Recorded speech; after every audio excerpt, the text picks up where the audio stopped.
Hey everybody, thank you so much for tuning in to one of my shows, William Wallace for America. As you know, that I like to say, I am William Wallace, and with me today is Dr. Peter McCullough. Dr. McCullough, thank you so much for being on today. I really appreciate it. Thanks for having me, William. Well, I got to tell you, when I had a chance to meet you when you came to Louisiana, I was really impressed by your presentation. I think you have a lot of great information that I think that everybody needs to hear.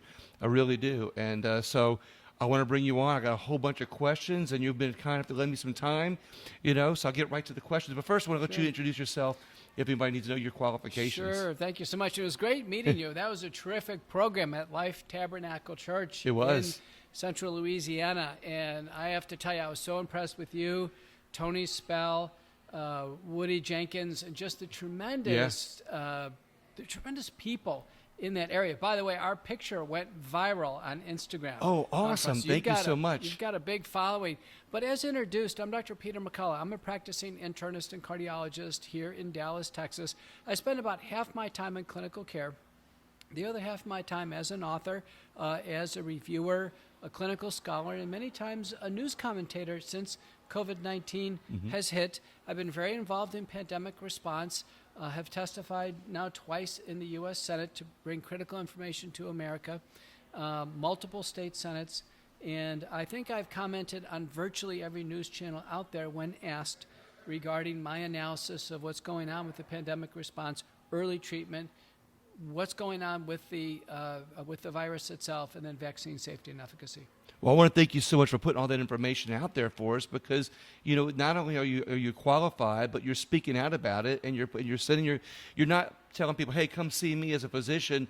I'm willing to give this information to the public, and I think that's important to show how much you care for people in general, that you're putting yourself out there and getting the good information out there. Where did you train anyway? I went to undergraduate at Baylor University, just 90 minutes south of here, and then University of Texas Southwestern in Dallas, and trained at Parkland Memorial Hospital, the Veterans Administration, and Baylor University Medical Center. Finished top in my class, and went on to University of Washington in Seattle, trained in medicine, had 3 years of rural health in northern Michigan, and then the third year of that, received my degree in public health from the University of Michigan, and went on to train in cardiology at what's now the Oakland University William Beaumont School of Medicine. And I've had leadership positions, multiple institutions in Southeast Michigan. I was the chief of cardiology at University of Missouri, Kansas City, and I'm finishing up my career here in Dallas, Texas as an academic physician, looking over both sets of parents on my wife's side and my side, as well as my son. I'm very proud of his accomplishments. He was an NCAA All-American at Baylor, and now is a medical student at University of Texas in Houston. My daughter's fully graduated, and she's a lawyer out in California. You have a lot of good credentials. I love hearing that. But most of all, I love hearing how good your children are doing, because that is a testament of you as a parent and how good you've done as a parent. So good job. Thanks. My wife gets a lot of credit, but probably you're like me and many of the listeners, we're the sandwich generation. I feel really responsible for children and parents right now. I understand that. I think it's important that if you have the knowledge, that you look out for people. For me, I try to find people with knowledge like yourself, and I try to use my platform to get that knowledge to the people out there. Where did you start? I think this is important ideologically speaking, because a lot of people have made COVID into an ideological, I'm going to say, nightmare. I think that there's information that people need to hear, and I think that there's information that's actually being suppressed. And I think it kind of goes down to ideologies. It kind of ends up being, today, people have made it more ideological. So I want to go, where did you start ideologically? Have you always had the same thought process, or have your beliefs changed with science over the years, or when you watch politics, or how they have changed the narratives over the years to fit medicine? Have you, where did you start, and where are you now? Well, as I outlined to you, my training background was very much ivory tower. University of Texas Southwestern here in Dallas. I was a student when the Nobel Prize in Medicine was awarded, the same at the University of Washington in Seattle. I'm the most published person in my field in the world in history, and the interface between heart and kidney disease. And when COVID-19 hit, I took that ivory tower, top shelf academic approach to the pandemic. And like so many doctors, I wanted to contribute and do the best I can to save lives. It was as if a disaster is going on, the the ship is sinking. Who's going to jump in and do everything they can to save as many lives as possible? And that's what I did from the beginning. So my ideology was clearly to apply the best of my skills, as well as work in teams, which we always do, to identify treatments early on that could be used in combination that would work. But I have to tell you, I was influenced by the 3 years of rural medicine I did in public health to understand that medicine is both an art and a science. And one of the things that was clear with COVID-19 is that we weren't going to have the answers handed to us. We weren't going to have large randomized trials. Clearly, the governments weren't going to hand us the answer. It was going to take doctors' judgment using a lot of common sense. I love that. So basically what you're telling me is you kind of put ideology aside and put people first with good information that you had from not only your training, but also your years of experience. Yeah, I'd agree with that. I have to tell you, in terms of general political position, I guess most commonly would characterize myself as a centrist, as a liberal conservative, or someone who's kind of in the middle or left leaning. And one of the things I found in COVID-19 is everything became upside down. The left seemed to actually become much more restrictive in terms of freedoms, in terms of breadth of view. The right became actually more open to medical innovation, Wow. became more open to medical freedom. And so I've, in this process, gravitated to the right. I never would have guessed that I would be a featured speaker at CPAC, which I was. Yes, I was there. I saw it. A few months ago. I was there. I saw it. And you did a great job. Thanks. And I think it's really important to know that, where you might have started, where you might have been before, like you said, everything's kind of upside down. And I think it's important to note that you kind of are preaching this from a middle point of view, not from one side or the other, just from a more of an experience and fact and data point of view. You appear, speaking of this, to have a couple years of experience. So I can only assume that you've had some time to watch through the long lens of history on how politics have blended with medicine, even creating narratives that change minds for political reasons, if you will. In saying that, I'm leading up to, because I think it became a political thing in the beginning, like we've talked about. When COVID started, what was the biggest misconception about COVID when it all kind of came out? Yeah, I agree with that. I guess I'm starting my 4th decade of being continuously certified by the American Board of Internal Medicine in internal medicine, as well as cardiovascular diseases. So as an internist, I've always managed patients with respiratory illnesses. And, whether it be pneumococcal pneumonia, mycoplasma pneumonia, clearly influenza, had no difficulty in, managing the pulmonary aspects of chronic respiratory diseases. And when this pandemic hit, I think probably one of the first and most widespread pieces of the narrative clearly was not true and clearly did not make sense was asymptomatic spread. And there were papers written suggesting that 30 to 50% of spread occurred in 2 people like you and me with no symptoms whatsoever. It was almost as if one person who feels perfectly well could shoot the virus across the room to somebody else who felt well, like a laser beam, and tag they could get COVID-19. It was the most fanciful, the most incredibly imaginative concept that could get out there that was so misleading, because we've never had a respiratory illness that transmits when 2 people don't have symptoms. People always have to have a hot fever, cough, nasal congestion, and boom, they can spread it to someone else, typically at close range, typically for 3 hours or more at close range. So the Chinese were telling us early on, wait a minute, the spread is occurring, 85% of the spread is occurring in the home, when people are in the home and they simply, are around each other Right. in close quarters.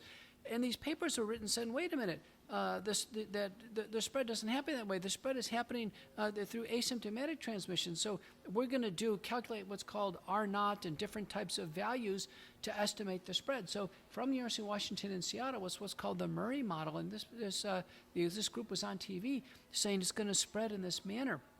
I'll never forget in Dallas, based on the Murray model, they started building an Army hospital at the Kay Bailey Hutchinson Convention Center.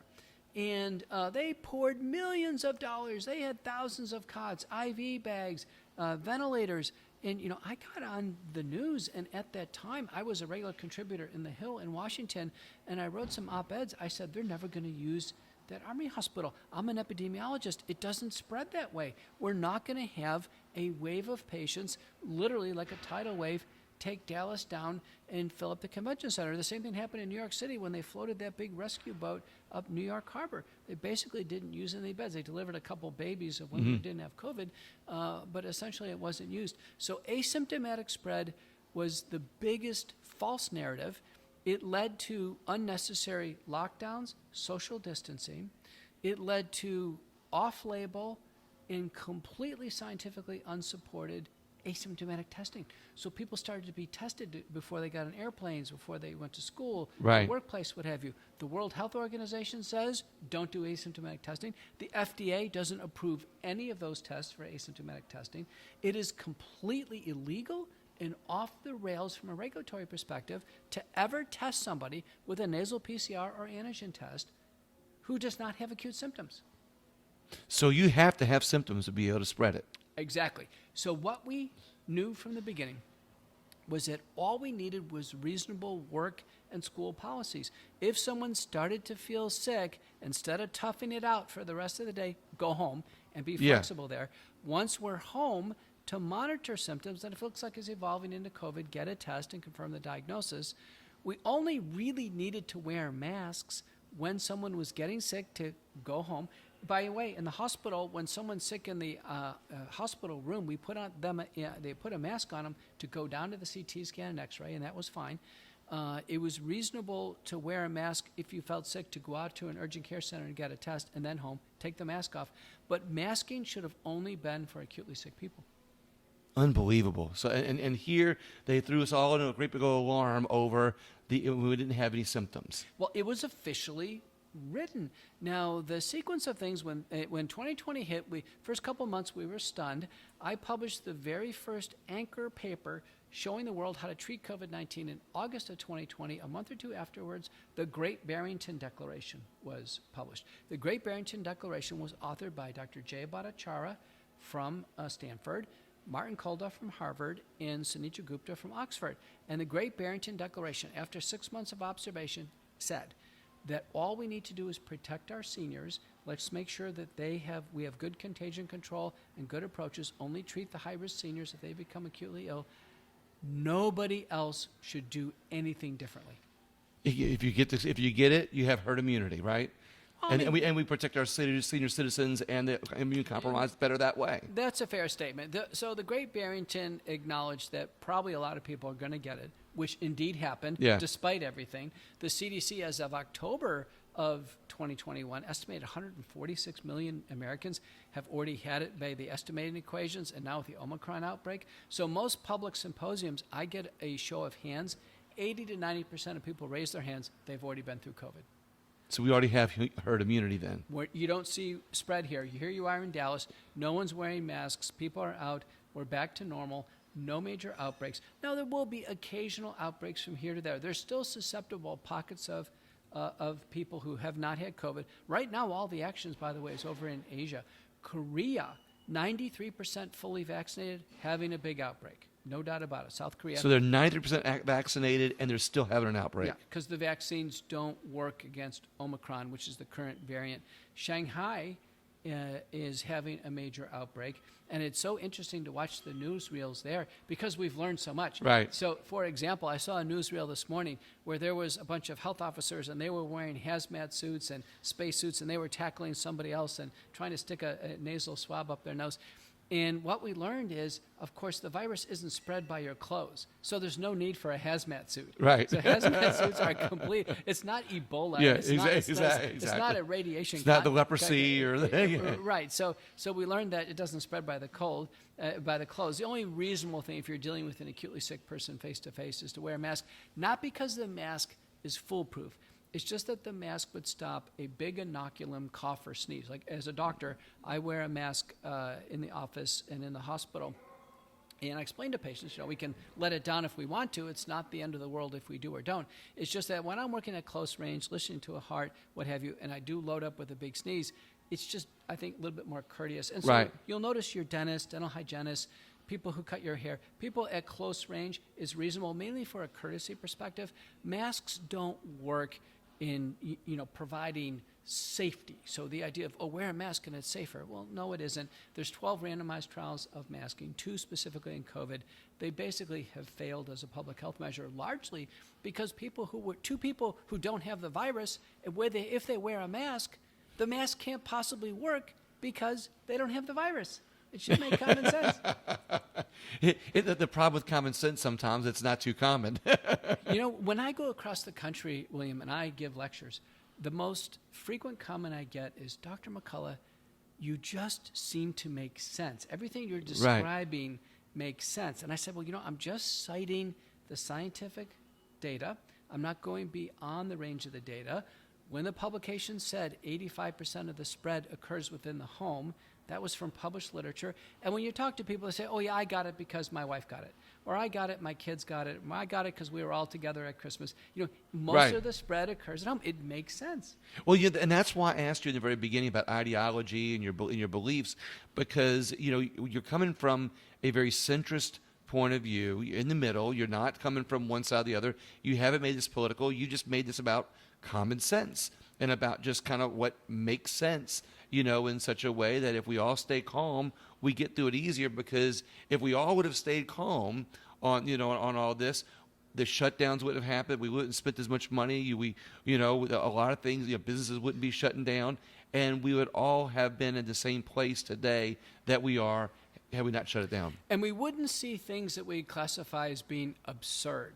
So we wouldn't see absurdity. So let me give you an example. Someone driving down the street with a mask on by themselves in the car, right? Right. Absurd. How about someone swimming in a swimming pool with a mask on? I mean, it's absurd. Exactly. Right? Or someone biking around here in Dallas, they bike around Green Lake wearing a mask. The virus doesn't shoot across the lake like a laser. Right. So we wouldn't see absurdity. There's other examples of absurdity. Former President Obama texted, who's triple vaccinated, texted, hey, everybody, got COVID. Good reminder to get vaccinated. It's like, no. You've been vaccinated 3 times. Right, you've been vaccinated 3 times and you got COVID. That's actually a good reminder that the vaccines don't work. It's not a good reminder to get another vaccine. Remember, the vaccines are only approved by the U.S. FDA in the EUA mechanism to prevent COVID in somebody who hasn't had it.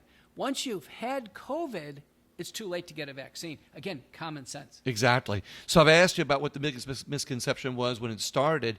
Now, looking back with the data, what's the biggest misconception looking backwards now that we have all this new data?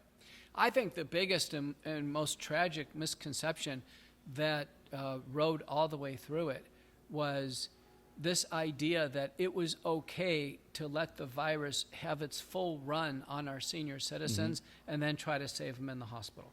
I think it was an absolute tragedy to say, listen, we're just not going to do anything about this until grandmother comes to the hospital. We know now from the Recovery RS trial recently just out, high quality contemporary study. Do you know that ICU mortality with COVID is still 30%?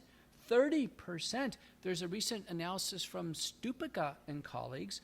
Even fully vaccinated people in the hospital, ICU and wards, as well as unvaccinated people, ICU and wards, that composite mortality is still 13% overall. Let me tell you, I'm a cardiologist. The most serious heart attack we deal with is called an ST segment elevation myocardial infarction, or called STEMI.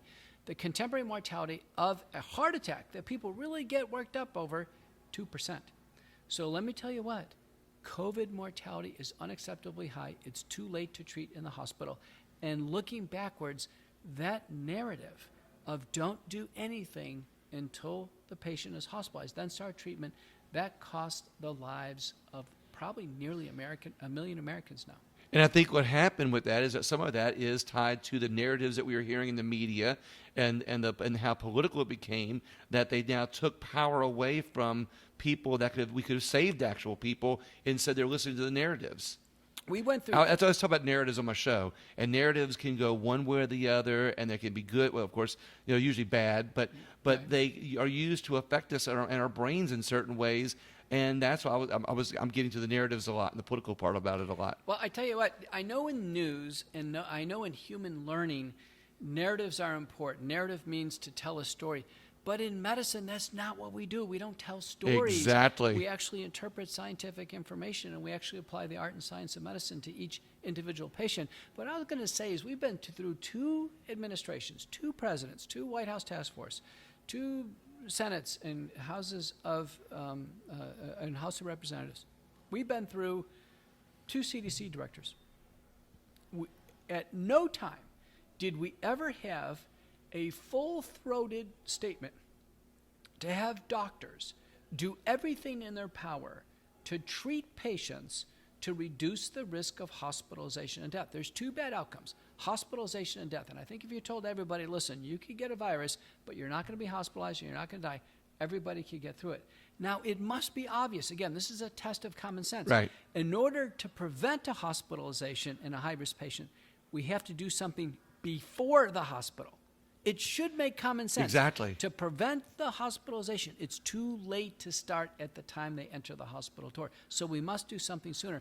We never had anybody in any one of those various branches, certainly nobody in the federal public health relief area, CDC, FDA, and NIH, make that statement or observation, or let alone show any urgency. You'd think doctors would be calling to Washington. You'd think that when I published my first paper on how to treat COVID-19, they say, listen, let's get that guy from Dallas into Washington.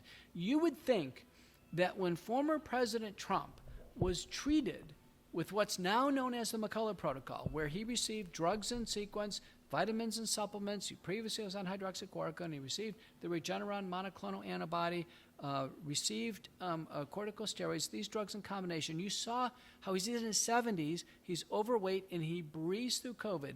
And you saw when Connolly, the doctor, came out and he winked at the camera and he said, we're going to get the president right through this illness.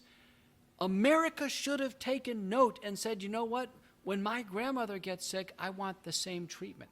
It's really amazing that people didn't scream for the same program that former President Trump got. But instead, patients, I hate to say the word, but the patients were basically slaughtered like lambs with the virus, receiving no treatment. So this is why I bring smart people like you on, because you can understand some of the questions I'm asking about these things that sometimes I don't have the answers to. So I throw it your way, and you did such a good job at it. So Trump was treated with the McCullough Protocol, okay? And then the other thing is, it goes back to what I was asking about narratives, that oftentimes the narratives, while can be used for good, in this case, ended up being a bad thing where everybody overreacted to the fear being produced by the narratives. So people got slaughtered because out of fear, they went rushing in at the last minute, and nobody knows the right treatment because they're listening to the narratives. And that's how this happens. Right, but to be fair to the patients, many of them made phone calls to their doctors. Said, doctor, I've got COVID. I'm in my 80s. I have heart disease and lung disease and diabetes and kidney disease. I've had cancer treated in the past. Should I get any treatment? And the doctors, sadly, in these cases that were hospitalized, and certainly the ones that died, and I've looked at hundreds and hundreds of papers, they received no early treatment. The fact that they were hospitalized and died is a proxy for the fact that they didn't receive early treatment. And while former President Trump received early on what became known as the McCullough Protocol, it wasn't yet published. Clearly, quarterback Aaron Rodgers did. Podcaster Joe Rogan did. In fact, they were texting us. One of the reasons why I went on with Joe Rogan to actually talk about the McCullough Protocol. But it's not just a protocol that I helped develop with now Florida Surgeon General Joe Ladapo, Harvey Risch, leaders from Emory, UCLA, from all over the country. It wasn't just that protocol. There's others. There's the FLCC protocol, was called Math Plus and IMath. Protocols by Vladimir Zelenko, by Didier Rialto in France. It turns out that 4 to 6 drugs in combination is what's needed to ease the symptoms and get people through illness without being hospitalized or dying, and no single drug is necessary nor sufficient, meaning patients can be treated without ivermectin or hydroxychloroquine. They can be treated without monoclonal antibodies. But we have to cover the basis of viral replication, cytokine storm inflammation, and thrombosis. So what are the best treatments? I think the ones in combination, the ones the topic I talked about the most with Joe Rogan on the transcript, monoclonal antibodies. and they're safe and effective. Most of them have deep, deep reductions in hospitalization death, 85% plus. It started out with bamlanivimab. The virus quickly mutated. That one had to go. Our workhorse through the pandemic was Regeneron, carasivimab, and inidimab. That one ultimately was pulled with Omicron. Then we had sotorivimab, which turns out, was working well in Omicron. I think prematurely pulled. Some of the modeling studies suggest even for the BA2 subvariant, sotorivimab was fine. That's a GSK product, but that was pulled. But right now we have bortezomib, which is by Lilly. It is a monoclonal antibody fragments against the receptor binding domain, just a 2 cc injection. I'll tell you, it's a simple IV, 2 cc's, a squirt in, and we're done. We also have some interesting monoclonal antibodies available for immunosuppressed, those with cancer, and those who have had solid organ transplant. It's called EvuShield. EvuShield, combination of tixagevimab and sixagevimab, and that's by AstraZeneca. They're actually IM shots that we give, and they last for 6 months at a time. These monoclonal antibodies, in my view, should have always had billboards up and down the highway here.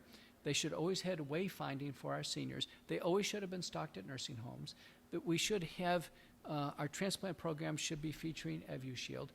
We should have had a ton of visibility so our seniors were protected. Remember, 40% of people who died with COVID-19 were nursing home residents. Right. Where's the focus on the nursing homes? I haven't seen somebody with white hair on a COVID-19 newsreel in a year. See this is what I was talking about earlier. As I keep bringing up the narratives, people listen to the narratives that cause the fear instead of just being calm and listening to the good advice of doctors who say, "Hey, everybody, calm down. Let's find the best treatment for this and react on it right away and implement that instead of overreacting out of fear." Well, fortunately, the word did get out. When we got to a crescendo in the November 19th, 2020 U.S. Senate testimony, and I was recovering from COVID myself. My hair was kind of long, an N95 mask was hanging off one ear, and I held up my protocol, and I told America, listen, you're going to be horrified to turn on the TV and see us overflow the hospitals. We better get going with early treatment, and thank goodness we did. There was a huge response after the November 2020 Senate testimony. There were 4 national telemedicine services that sprang up. The big one was myfreedoctor.com, a free service that got patients medicines, 15 regional services. Huge surge through 2020 in the use of hydroxychloroquine appropriate. In 2021, huge surge in the use of ivermectin. Now the data are recently out by Bradley and colleagues, published in JAMA. Huge surge, an appropriate surge in the use of outpatient steroids, prednisone, dexamethasone. All that was appropriate. Thank goodness we got the treatment where we did. Now, the CDC had sketched out with the pandemic we were going to lose 2.7 million Americans. It looks like we've roundabout shut it off at 1 million. Now, still 1 million too many. I think 95% could have been saved with the McCullough Protocol or the FLCC protocols if they would have been fully implemented and in a regimented way given, as they were in Honduras and throughout the Caribbean and this equatorial region around the world that largely were spared. They were handing out treatment kits. In Goa, India, they were handing out little baggies with the appropriate drugs and getting people through the illness. And look, as we talk and I listen to all your advice and all your good information, good data, I'm more drawn to just the common sense, good nature of it. But I do want to ask it about the Wikipedia thing. Why? How do we answer that question? What Wikipedia has to say about you? I never really knew about Wikipedia. I knew when I wanted to learn something, I would type it in and it would come up, but I never ever understood who formed it and who did it. But I paid attention when I saw myself come up with Wikipedia. I said, well, who made the page? I mean, it's not like LinkedIn or something. Right, you make your own page, your exactly. Own page. Somebody made this page about you. Someone made this page about me, and it turns out there's somebody who has a cryptic username in Illinois who's made over 275 entries on my page. I don't even know who this person is. And it's basically libelous. It's defamatory. It's untrue. I've gone in. I've appealed to Wikipedia. I tried to become an editor. They quickly locked me out. I have no control over it. So in a sense, it's a horrible biography that I can't control. It's almost as if someone has the ability to say terrible things about anybody else and you don't have any control of it, and it's out there for public consumption. And what's interesting is they're saying that you're dishing out misinformation, but they're doing exactly what they're accusing you of doing. Well, we see this acutely in fact checkers. Right. So what happens is I will make a statement. I'll make a statement such that there was a surge of corticosteroids in response to the COVID-19 pandemic cited in JAMA. And then the fact checkers will say, fact check. No, there wasn't. but without any statement. Right, so, exactly. So it's basically the fact checkers are putting out false counterclaims without credentials. This is very important. So we reviewed my credentials, right? I'm the most published person in my field in the world of history. There's no fact checker who has any credentials to stand behind. And if they did, I would say, listen, instead of trying to fact check me, let's have a discussion. Right. So if I say the vaccines have safety concerns, and then someone fact checks it and say, no, the vaccines don't. I said, well, let's discuss it. And it's interesting, Steve Kirsch, who's the founder of the COVID early treatment fund and now the vaccine injury treatment fund, has tried to find anyone who is in a fact checking or a counter argument role on vaccines to come out and just have a roundtable discussion. If someone thinks the vaccines are safe and effective and they're a doctor, let's say at the CDC, NIH, or FDA, or at any medical school, Kirsch has offered initially $1 million, then $2 million. He finally just said, name your price. If you think the vaccines are safe and effective and want to have an evidence-based discussion, why don't you go out and have a discussion? Nobody really believes the vaccines are safe and effective, at least not enough to collect millions of dollars. But what's interesting, they're still purveying that it's the safest, best thing to do for COVID. I want to back up for 1 second. What does Wikipedia say is wrong? And I want to point out again that this is somebody, a random person who created an account, and they have no accountability. What is it they say is wrong? Do they even say anything's wrong, or are they just saying, that you're wrong? They don't have facts. Wikipedia, in a defamatory way, is stating that I am spreading misinformation. That's all they're saying. Whereas I am publishing my scientific findings. Love it. I am publishing original data that's peer-reviewed, and I'm giving expert analysis that's requested of me under oath by the U.S. Senate, by multiple state senates, and when I go on the major news stations, I'm careful to stay within the range of the data and interpret the information at hand, and I typically am able to cite the first author, so if one actually wants to go find that paper and analyze it, that's as careful as I've seen. I noticed our public health officials can cite no data.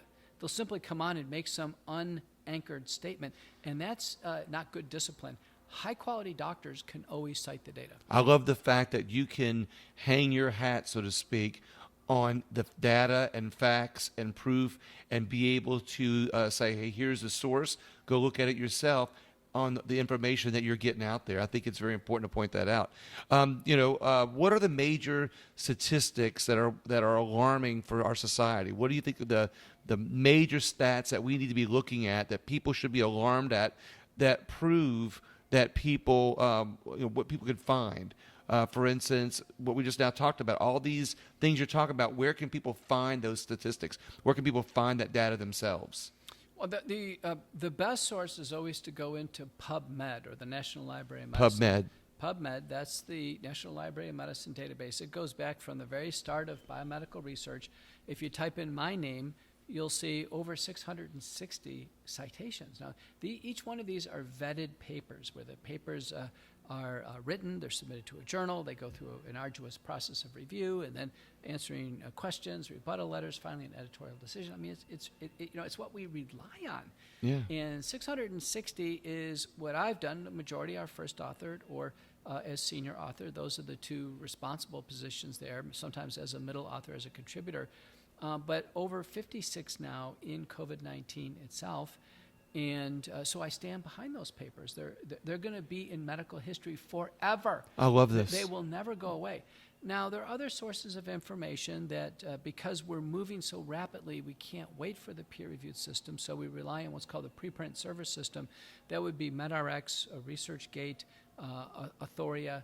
And as an editor at the time, there was this general unwritten agreement that we were going to allow the preprint server system to work, primarily because we needed to see the data because of such an emergency and we had to make decisions. Right. Now, one of the disciplines I've developed in this whole thing is because institutions and even journals officially support mass vaccination, we can't look at any conclusion regarding the vaccines work or don't work, or the vaccines are safe or not safe. We can only look at the data. So I only look at the data tables. What the authors say is irrelevant. Most of them are under some type of vaccine mandates, talking points. It's called regulatory capture. So their conclusions are not trustable, but the data are fair game in terms of. What's amazing to me, and I'm going to ask some more questions that kind of will explain this here in a few minutes, but what amazes me is you're doing your research on data, actual data that's published, it's public information. You're putting it in places that they are screening your work. They are looking over your work. They're looking over your articles, and they're publishing it saying, okay, we vetted this. It's correct. And again, you're getting your data off of sources that people can look up, but yet all that gets suppressed in a way that they still purvey all this other information, all this other false information that we hear. Well, it's interesting. A paper will be published, and the data, for instance, let's say for vaccines, the data would suggest the vaccines don't work. So, for instance, there's a paper recently by Amit and colleagues on fourth doses of the vaccine. And when you look in the data table, the calculated vaccine efficacy is below 35% for like every group. Right. Certainly below 50% for every group without looking at the table in front of me. Anything less than 50% vaccine efficacy, especially in a non-randomized study, which tends to be biased, and if a vaccine doesn't last a year, it's basically a non-viable product. So I would look at that table and conclude the vaccines don't work.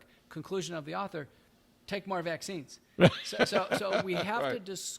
we basically have to understand that the tremendous biases, most institutions have actually accepted what's called COVID counter-regulatory measures. Counter-regulatory measures basically are flows of money from the federal government for the institutions and the authors to accept and promote the narrative. Wow, that's amazing. Like you said, like we've been talking about, the narratives keep coming up. So where are the most reported COVID deaths?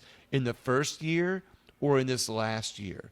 And I guess the vaccine would come somewhere in between, but were the most COVID deaths in the first year or in this last year that we've experienced? The first year of the pandemic, the first full year in 2020, we came up on 250,000 deaths. And we had the original wild type wave, which really hit New York hard.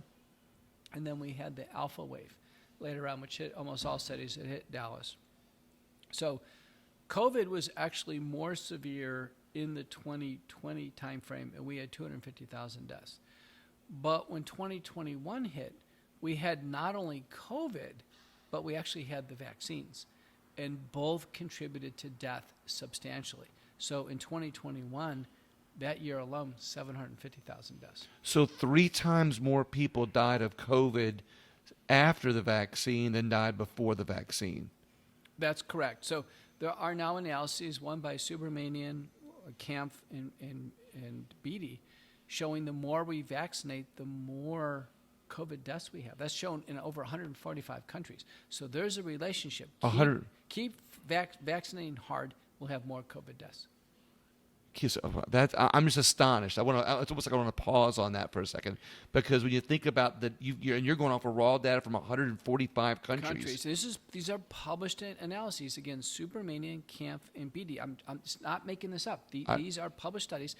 And the rationale for this, and the European Health Agency has alluded to this, that continued vaccines probably weaken the immunity. And how this works is that when we take a vaccine, especially the messenger RNA vaccines, the RNA doesn't leave the body.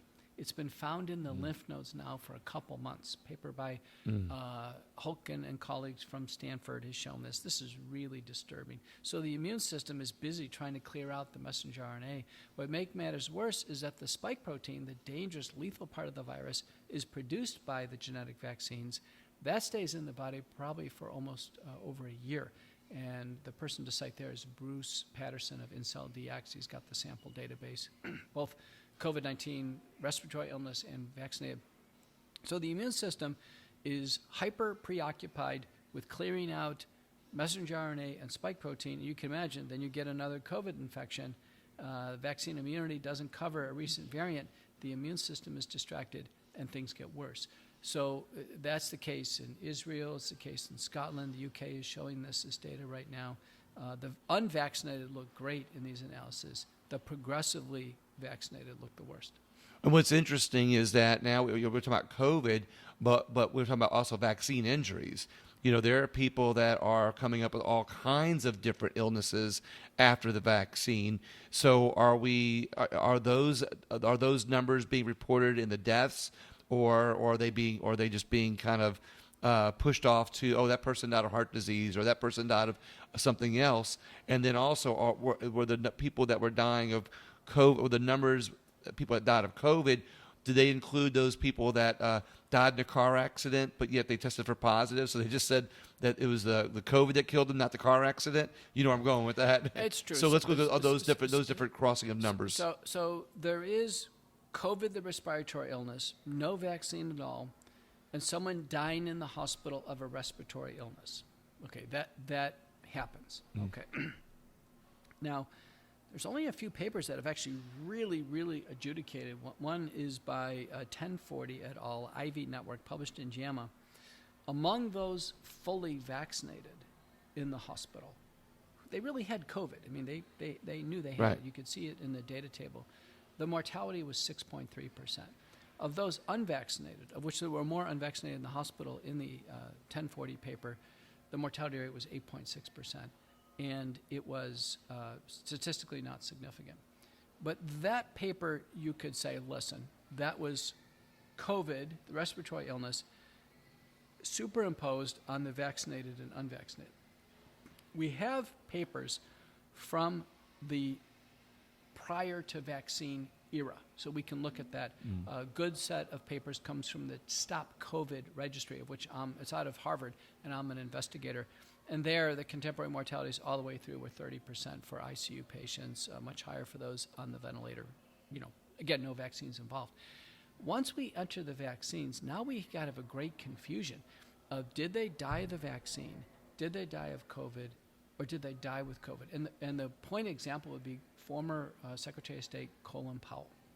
So Colin Powell had multiple myeloma. He was triple vaccinated, and then he dies with COVID. And the questions are, was it really COVID, the respiratory illness, or did he die of the myeloma?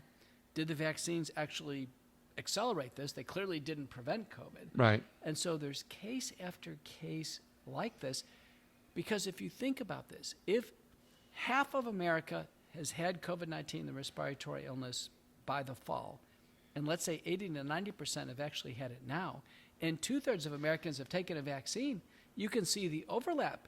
It's going to be really hard to blame COVID, the respiratory illness. It's going to be hard to blame the vaccine, since most people did both. Oh, this is unbelievable. So the years to come, I guess people are the most vulnerable. I'm backing up for 1 second. People are most vulnerable in the year after they've been vaccinated, because the spike proteins are still in the body up to a year. So in that year after they're vaccinated is probably when they're most vulnerable to die of something that might be a vaccine injury, or from something that the vaccine injury caused, than they are of actually after that year's up. That's true, but it's also true that COVID, the respiratory illness, causes all the same things the vaccine does, because it's the same spike protein. So people have looked at this and say, after you've had COVID-19, is there increased risk of stroke and heart attack, and neurologic injury, cognitive decline? There's even a paper showing, higher rates of metabolic diseases, higher rates of blood disorders. The answer to all the above is yes. Now, does the same thing happen with the vaccine? Answer, yes. The vaccines probably give a higher dose of the spike protein, and we infer that because the antibodies are so much higher to the spike protein compared to the respiratory illness. Remember, respiratory illness is in the sinuses. If you knock it out quickly, there's little systemic exposure. So the million-dollar question is it really related to dose? So let me give an example. A patient in my circles, a woman, middle-aged, runner, fit, employed. She gets vaccine shot number 1, gets shot number 2 because she had to for work. That was in the summer of 2021. And then December 2021, she gets Omicron. Because the vaccines don't stop Omicron, she gets Omicron anyway, and then early in January, blood clot to the lungs. So the question is that a matter of dose? She got 2 doses of spike protein with the vaccines. Then she got her 3rd dose of spike protein with Omicron or a late Delta case, and then she has the pulmonary embolus. I have a feeling that all the things we're seeing, the myocarditis, the blood clots, the Guillain-Barré syndrome, the transverse myelitis, vaccine-induced thrombocytopenic purpura. There's 1,000 papers on vaccine injuries, fatal and non-fatal. I have a hunch it's related to dose. You keep taking doses of the vaccine, get 1 or 2 episodes of COVID-19, and you keep putting too much spike protein in the body, and then the body ends up with some form of spike protein disease.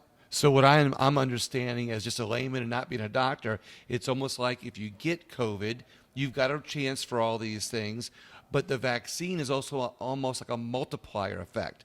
You know, if you get the vaccine on top of when you've already had COVID, it's going to multiply your chances of having those bad things. It's true, and just like the case vignette I gave you, it may not be a good thing to take the vaccines and then have COVID, like former President Obama. Right. Because he's already had his 3rd dose of spike protein. So I think the winners are, there are people you can meet in life, they never took the vaccines and they never had COVID. Now, they're rare. Those are the true blood ones, right? I tell you, those people, and sometimes we check antibody panels. I have people in the office, they'll say, Dr. McCullough, I'm not taking the vaccines, but I never had COVID. I said, are you sure? They said, yeah. I said, well, let's check the antibody panel. We can check antibodies against the spike protein and the nucleocapsid. Quantitative antibodies, very good. Nothing. I'll say, wow, that person really dodged it. It's true. 15% of people cannot get COVID. 15%. And Cannot get COVID? They just can't get it. They're impervious to it, and probably because of the microbiome. The bacteria in the sinuses is contiguous to the GI tract. It's not the same bacteria, but people who have the right configuration, they can fight off the virus and they don't get sick. I have a 100-year-old living with me. and she says, when I asked her if she was afraid of it, she says, I've been through so much in my life. I've been exposed to everything. She says, I ain't scared.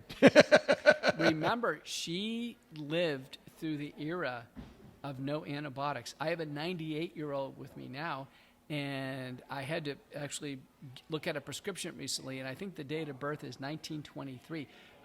Penicillin became commercially available in the United States in 1944, widely available in 1948. People at that age lived before at least penicillin antibiotics. I think we had sulfa antibiotics then, but you can imagine the dangers of just a flesh wound.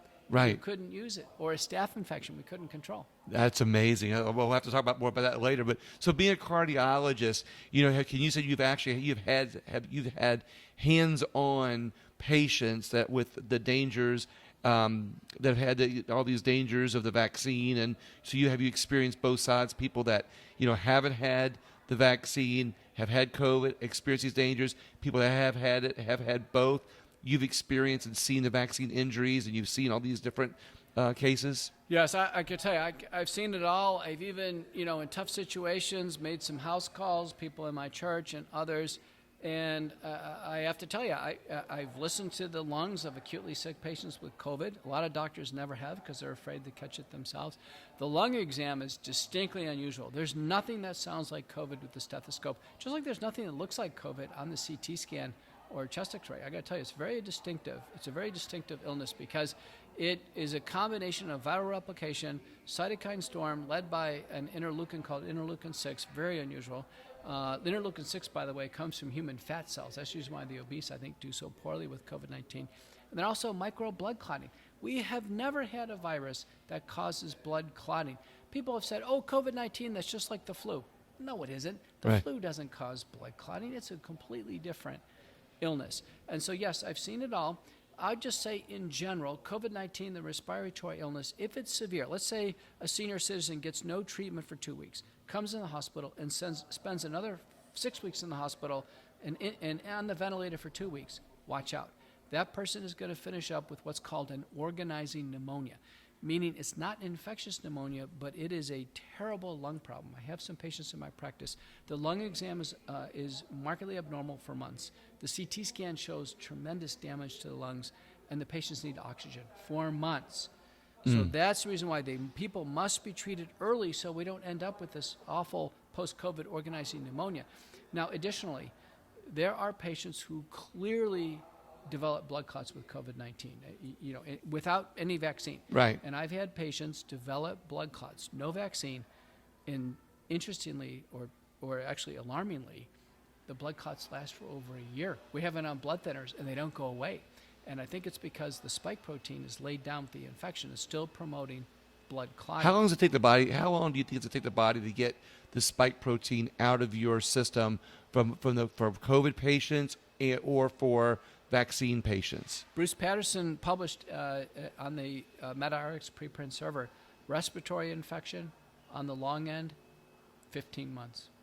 Okay. 15 months. No wonder people feel sick. They have long COVID syndrome. I've had people in my family develop massive weight loss, people losing 20, 30, 40 pounds with COVID, don't regain it. The NIH autopsy study by Chertow and colleagues showed the viruses in the body in low level replicating, at least in one case, a transplant patient, 230 days after they started the infection. Unbelievable. Let me tell you, so no wonder people feel sick. And I had a chance to interview Bruce Patterson for the McCullough Report. And I asked him, I said, Bruce, is there any other condition like COVID? I mean, is there anyone where the bug is inside of you for that long? He said, yeah, there is. I said, what? He said, Lyme disease. Lyme disease. That's really interesting. Yeah, that's remnants of the bug Borrelia burgdorferi of that bug are in the human body for a long time. No wonder people feel sick after Lyme. You know, another illness, by the way, the bug stays in a long time, syphilis. Syphilis can stay in the body for a very long time. So this is not that unusual. We know some viruses do a permanent install in what's called the human retrovirus region of the body, the HERV region of chromosomes.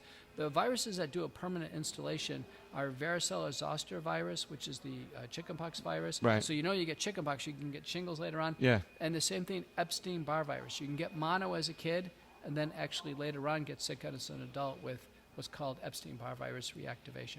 So talking about these people that are compromised earlier, the immune compromised, what is the best thing for them to do? Is it to get the vaccine, or is it not to get the vaccine? Is it to be able to work on the herd immunity? How does that? Well, immunocompromised, let me just say up front, as long as their organs function normally, having an immunocompromised immune system is not that big of a deal.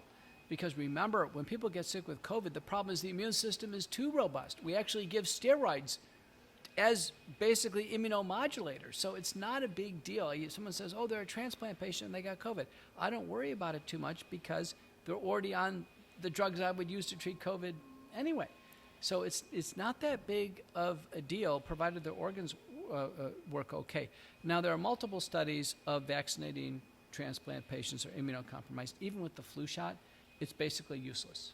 We're talking less than 10% protection, sometimes 0% protection.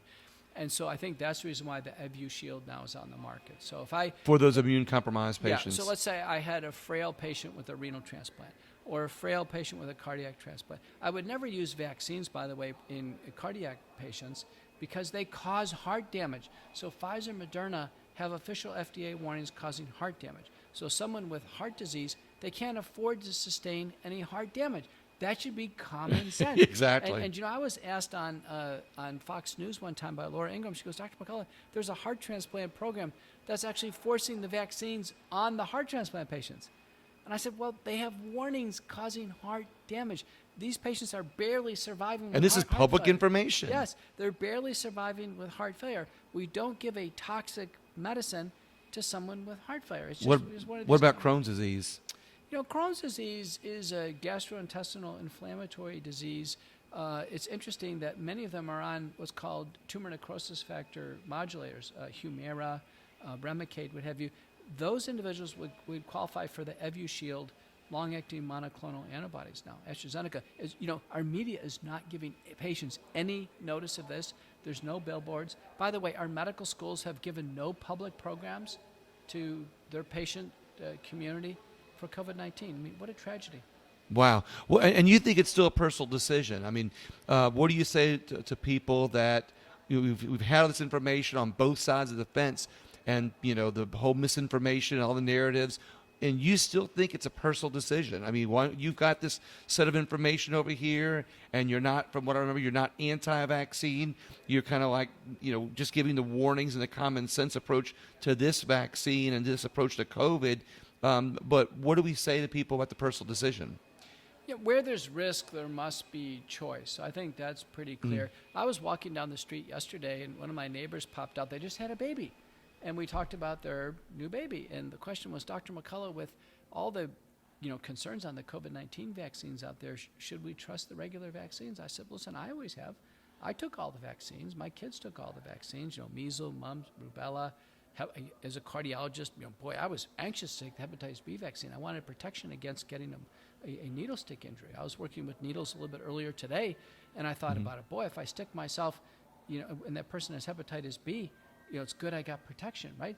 So I've been, very enthusiastic about vaccines. My kids went off to college, and they were living in dormitories. They want to take the meningococcal vaccine. It protects against meningococcemia and meningitis. So our vaccines previously, in my view, have been safe and effective. And that the COVID-19 vaccine, because it's had such a poor performance on safety, has really taken away people's confidence in vaccines overall. So the anti-vaxxers, which is typically about 1% to 2% of the population that don't trust vaccines at all, now they are ruling the roost. Anti-vaxxers are saying, aha, we never trusted these vaccines. Look at COVID-19. Well, the problem is that, of course, through history, there have been times, of course, when polio first came out, that vaccine didn't work well. People were taking polio vaccine and getting polio. Then, of course, we know at the studies, the Tuskegee experiment, where the government was putting syphilis in people. We've heard about these things, but make people scared of vaccines in general, but do you think that they'll be able to make this vaccine for COVID safer in the future, where people could trust it, where it could be like other vaccines have been a good thing, where maybe this vaccine can be made safer in the future, where people could be more confident? I think so. I think the key is going to be for vaccines to pick an antigen, or what's called an epitope, that's not harmful. And let the body form immunity to that gives immunity to the overall organism. So, for instance, the ball of the virus is called the nucleocapsid. The spike protein is on the surface. It's pretty clear we can't give people the spike protein. It's too dangerous. Gotcha. So Pfizer, Moderna, Johnson & Johnson, and AstraZeneca, they all give the patients the genetic code for the spike protein. It's too dangerous. The spike protein is lethal in some. That's what's causing thousands of deaths. It's too dangerous. And vaccine-injured people. Yeah. Now, the Novavax and Corbevax vaccine gives some of the spike protein to people, and we're hearing bad safety reports there, too. Again, it's just too toxic. Now, if we can give some other part of the virus as a vaccine, the Chinese have tried this, by the way, with the Sinovac vaccine, just giving the whole virus. That doesn't seem to work. But, I wouldn't discount any future innovation. I'd be open to it. Recently, Hamid Merchant, who's a vaccine developer in the UK, published an intriguing paper. He said the problem with all these vaccines is we're giving it in the arm. It's a sinus infection. That, the virus invades the body through the sinuses in the back of the throat. He said the only vaccines that are going to work, in his view, are going to be the nasal mist vaccines. Those vaccines just okay, right. nose. And I said, boy, that makes sense, because we need secretory IgA up here. The systemic vaccines don't induce that. We need good T cell and natural killer cell activation in the sinuses. It's all about, can the body protect it in the nose and mouth and not let it invade? The current shots in the arm don't do it. That's a real good point. Do you think there's going to be a cure for the people who have been vaccine injured? Or is it just time to let the spike protein get out of their system? I think it's mainly time. So many people have buyer's remorse, right? They say, Dr. McCullough, I took the vaccine because I had to save my job. And now I've got a stroke, or now I've got this problem or that problem. And I tell them, listen, you got to look at this. If they said, jump out of a plane without a parachute for your job, right? Would you do it? Well, I've got to provide for my family. I said, well, so do I, but I'm not going to do something harmful to my body. Right. In this context, in the United States, we have the most labor-constrained market in recent history. Boy, there's jobs all over the place. If people just moved around in the job market, to employers where they felt more comfortable, maybe flexible vaccine policies, or they respectfully accepted exemptions and what have you. But some of these employers that say, listen, you have to take the vaccine, even if you're allergic, even if you're going to die, and we're not going to take any exemptions. Those employers, maybe people say, listen, I don't want to work for you. Right. Some people might want to work for them. Some people might, and vice versa. If they don't like that job, they'll get another job. So for those people that have buyer's remorse, is there any way to make them feel better about their decision, or something that they can do to help fight off those spike proteins? The first point is don't take any more. Okay. That's the first point. There are no vaccine injury research protocols I'm aware of, no government funding, no research. Governments are not even acknowledging these injuries right now. So I think the best sources of information is you can go to the World Council for Health, and look at their suggested vaccine injury protocols. They're just suggestive. What I tell people is that they must basically get a diagnosis. If it's a headache or blindness, hearing loss, we need to know if there's a blood clot in the brain. If it's chest pain, we need to know if it's myocarditis. If it's evidence of blood clotting or rash in the legs, we need to know if there's a problem with the platelets and the CBC. So I get these questions every day, and my first point is make a diagnosis first, because it may be something we have to treat with other medicines to treat the really serious problem as the body clears out the spike protein. So those buyer remorse people just keep their eyes out for their health and everything. We got about 10 more minutes left, so I'm watching the time here. So with all the information out there, why are there so many doctors, or why were there so many doctors at the top that were pushing this vaccine with all this information out there? Was it fear? Were they misinformed at the time? Was there not enough data at the time? Or was it for money? That in the so in the beginning they were when the vaccine first came out, it was get it. I know of doctors that were scared, that the daylight scared of them. And even though there's this data that's proving vaccine injuries and that's not a good, that you don't need the vaccine necessarily, they still pushed it. Why is that? Why were so many people on board? Here we are on our third year of the pandemic. One of my patients the other day, who sees another cardiologist here at a major medical center in Dallas, she said, Dr. McCullough, my cardiologist is still doing all my appointments by WebEx. My cardiologist hasn't examined my heart in over 2 years. I mean, isn't that a proxy for fear? Right. That it's a very good cardiologist is so terrified of COVID, he hasn't left his bunker yet. I think a large part of the problem was fear initially. Actually, doctors were scared of getting it themselves, having their office workers get it, having some liability if there were deaths. They were enormously frightened. Mm-hmm. Doctors don't see their own patients in the hospital with COVID. They get turned over to these COVID teams in lockdown units. You can't even see your own patient. So doctors became very distant to COVID-19. Then the guidelines that came in, that NIH guidelines came in October 2020, basically said, listen, don't treat it at home. Just let it fester and treat it when it gets in the hospital. These types of developments really caused a situation where doctors became comfortable not treating COVID-19, became comfortable in, quote, the narrative, which is very comforting to them, right? So they don't have to take any risks. They don't have to personally take risks themselves, and they don't have to take any liability at all. There's something called the PrEP Act. The PrEP Act says this is an emergency, and nobody can get sued. The doctors can't get sued for malpractice. The hospitals can't get sued. And to this day, there isn't a single, what I'm aware of, successful malpractice case going on in COVID, either failure to treat or failure to make a diagnosis or wrong treatment in the hospital, nothing. So the PrEP Act, I think, is very strong. And then these emergency countermeasures. Emergency countermeasures say we are going to do this, and we have carte blanche with the money. And so as COVID relief funds came into institutions, they typically came along with FAQs saying you're getting the COVID relief fund, but you are a Medicare provider, a Medicaid provider, and these are the talking points. And they would follow the talking points. One of them was always to promote mass vaccination, always. And if you notice, virtually every hospital, every clinic, every doctor promotes the vaccines. They don't give fair balance, so let's talk about the risks and benefits. They say, listen, you should take them. Now, the vaccines are all experimental. They're all investigational. The consent forms all say they're experimental. And doctors cannot promote research. That violates the Nuremberg Code. So no good doctor really ever promoted or depromoted the vaccines. I know I didn't. I just discussed the risks and benefits. Early on, I told patients we don't know much about it. I was afraid of the virus. About 70% of my patients did take the vaccines early on. I have virtually zero takers of the boosters. And I recently reviewed the CDC data on this. Remember, anybody who's not taken a vaccine since November 1st is unvaccinated. Right. So basically, hardly. Exactly so the right. Current number of Americans that would be within a window that we could say they're vaccinated is only 25%. It's even lower than what we thought, and then the ones who had it are not only not vaccinated, but they're at risk for vaccine injuries from the spike proteins afterwards. That's true. I was on a podcast with kind of a confident investor, and he was telling his investor listeners, and he said, I'm fully vaccinated. It was almost if he had 2 stripes. Yeah. And I said, no, you're not. He goes, I'm not.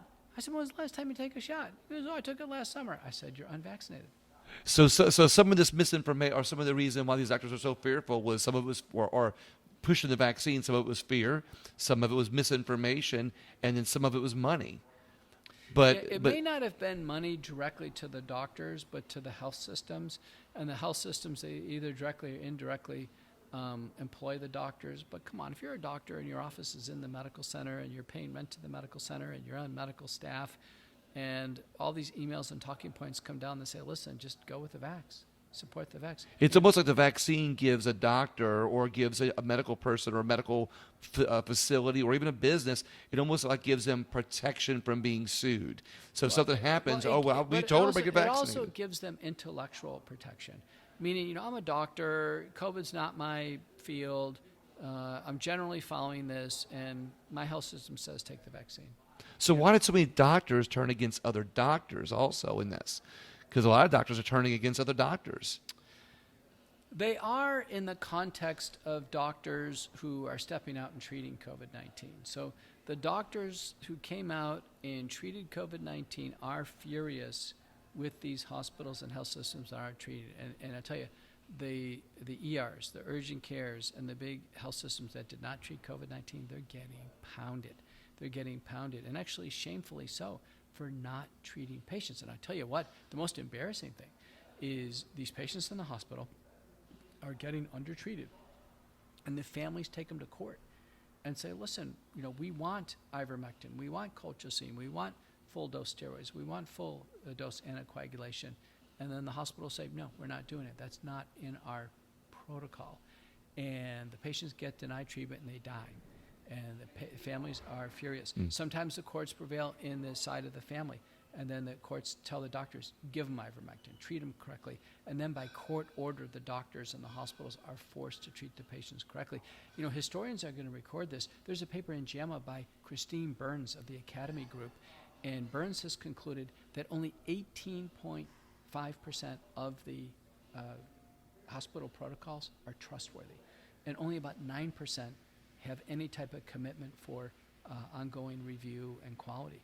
So these protocols that the hospitals are trying to stand behind are terrible. It's amazing that you have this data that proves how bad these protocols are, but that fear factor still magnifies, or still has that magnifying effect on the bad data, that says that shows otherwise. And bad products. So the key example there is remdesivir, the polymerase inhibitor that works as, in a sense, a nucleoside analog to kind of try to stop the polymerase of the virus.